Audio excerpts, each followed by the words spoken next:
नमस्कार, clean news UP में आपका स्वागत है और वक्त हो चला है दिन भर की सभी ताज़ा खबरों का। यूपी में कहर बरपा रहा डेंगू। फिरोजाबाद के एक ही गांव में अब तक 16 मौतें, बाकी शहरों में हाहाकार। यूपी के अलग अलग शहरों में डेंगू और जमकर कहर बरपा रहा है। आगरा के फतेहपुर सिकरी में डेंगू और वायरल बुखार से शनिवार को एक ही परिवार के 2 बच्चों की मौत हो गई। आगरा में डेंगू के 11 नए मरीज मिले हैं। इनमें फिरोजाबाद के 5 मरीजों में डेंगू की पुष्टि हुई है। इन 11 मरीजों में 2 बच्चे शामिल हैं। सभी मरीज एसएन मेडिकल कॉलेज में भर्ती हैं। फिरोजाबाद में ही एक महिला की डेंगू से मौत हुई है। नगला निवासी ललिता की डेंगू से मौत शनिवार को हुई। अब तक इस गांव में बुखार के कारण 16 लोगों की मौत हो चुकी है। फिरोजाबाद में डेंगू बुखार और वायरल के 110 नए मरीज प्राइवेट डॉक्टरों के अलावा मेडिकल कॉलेज डेंगू वार्ड में भर्ती हुए हैं। पूर्वांचल में कितना हुआ विकास, खुद जाकर देखेंगे सीएम योगी। आज से 4 जिलों का करेंगे दौरा। मुख्यमंत्री योगी आदित्यनाथ आज रविवार से 4 जिलों के दौरे पर रहेंगे। सीएम योगी आज लोक भवन में अपनी सरकार के 4.5 साल पूरे होने पर एक प्रेस ब्रीफिंग के बाद अयोध्या के लिए रवाना होंगे। अयोध्या में वे पिछड़ा वर्ग सम्मेलन के समापन सत्र को संबोधित करेंगे। अयोध्या के बाद सीएम योगी करीब 5 बजे तक वाराणसी के लिए रवाना होंगे। वाराणसी में पीएम मोदी के जन्मदिन के उपलक्ष्य में संगठन की तरफ से 17 सितंबर से 7 अक्टूबर तक चलाए जा रहे सेवा समर्पण अभियान के कार्यक्रम में शामिल होंगे। बुंदेलखंड और गंगा एक्सप्रेसवे एक दिन यूपी के लिए बनेगी लाइफलाइन, सुनील बंसल। योगी सरकार का 4.5 साल का कार्यक्रम पूरा होने पर भारतीय जनता पार्टी के संगठन महामंत्री सुनील बंसल ने कहा कि यूपी हर क्षेत्र में निरंतर आगे बढ़ रहा है। उन्होंने कहा है कि यूपी में कहीं पर पूर्वांचल एक्सप्रेसवे बन रहा है, कहीं पर बुंदेलखंड एक्सप्रेसवे और कहीं पर गंगा एक्सप्रेसवे बनने की शुरुआत हो रही है। भाजपा संगठन महामंत्री सुनील बंसल ने कहा कि ये एक्सप्रेसवे ही एक दिन चलकर भविष्य में यूपी की लाइफलाइन बनेंगे, क्योंकि सड़कें बनने के बाद कनेक्टिविटी बढ़ती है और कनेक्टिविटी से विकास के रास्ते भी खुलते हैं। उन्होंने कहा कि केंद्र की मोदी और प्रदेश की योगी सरकार दोनों मिलकर शहर के साथ गाँवों का भी तेजी से विकास कर रहे हैं। झुग्गियों में रहने वाले परिवारों ने नोएडा अथॉरिटी की बढ़ाई टेंशन, फ्लैट में जाने को नहीं है तैयार। राजधानी दिल्ली से यूपी के नोएडा के 4 सेक्टरों की झुग्गियों में रहने वाले 1000 से ज़्यादा परिवारों को लेकर अथॉरिटी काफ़ी परेशान है, क्योंकि यहां रहने वाले लोग फ्लैट में नहीं जाना चाहते हैं। दरअसल नोएडा अथॉरिटी ने झुग्गियों में रहने वालों के लिए सेक्टर 122 में फ्लैट बनवाए हैं, लेकिन तमाम कवायद के बाद भी झुग्गियों में रहने वाले परिवार फ्लैट में शिफ्ट होने को तैयार नहीं है। राजधानी के एक कदम और करीब पहुंचा विश्व का सबसे बड़ा प्लेटफॉर्म, रेल भवन पहुंचे पूर्वांचल की आवाज़। गुरु गोरक्षनाथ की पावन धरती गोरखपुर में उद्योग और पर्यटन को राजधानी की रफ्तार देने की कवायद परवान चढ़ने लगी है।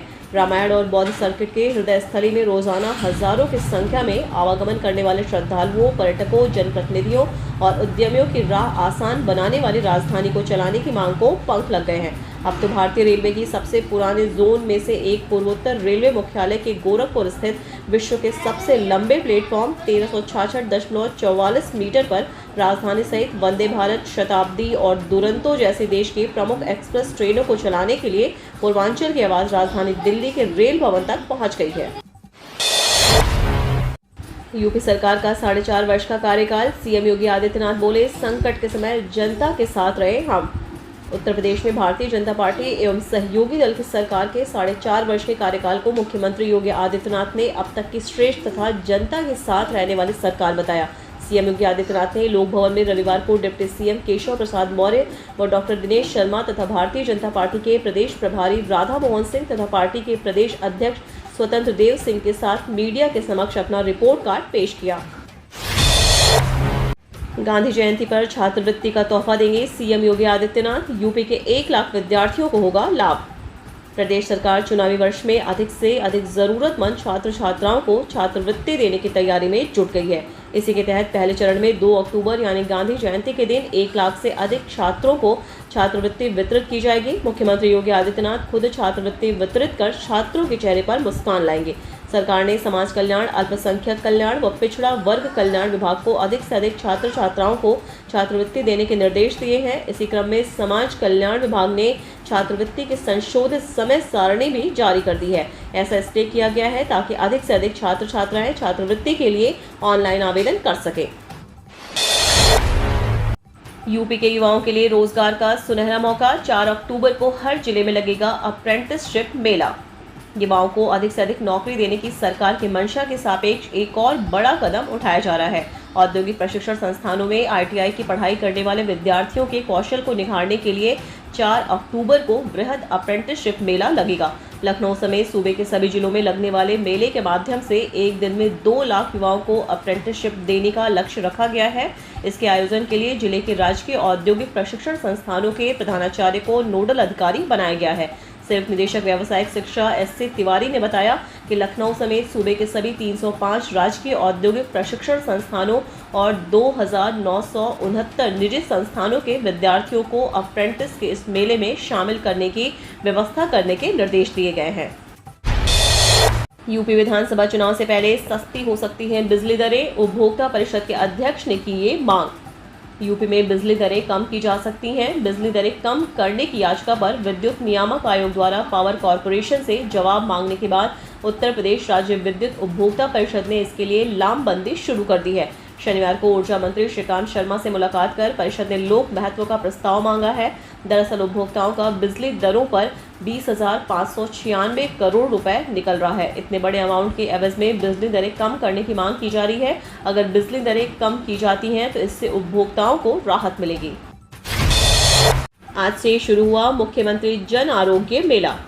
उत्तर प्रदेश में रविवार से मुख्यमंत्री आरोग्य मेले का संचालन शुरू हो रहा है। प्रदेश के सभी 3000 से अधिक प्राथमिक स्वास्थ्य केंद्रों पर आज यानी 19 सितंबर से डॉक्टर मौजूद रहेंगे।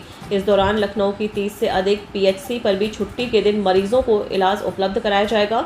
मेला सुबह 9 बजे से शुरू होगा। अपर मुख्य सचिव सूचना नवनीत सहगल के अनुसार मेले के आयोजन को लेकर शासन ने आदेश जारी कर दिया है। यूपी में पहले भी हर रविवार को जन आरोग्य मेले की शुरुआत की गई थी, पर कोरोना बढ़ने पर मुख्यमंत्री जन आरोग्य मेले का आयोजन बंद हो गया था। अब इसके पुनः संचालन के आदेश जारी हुए हैं।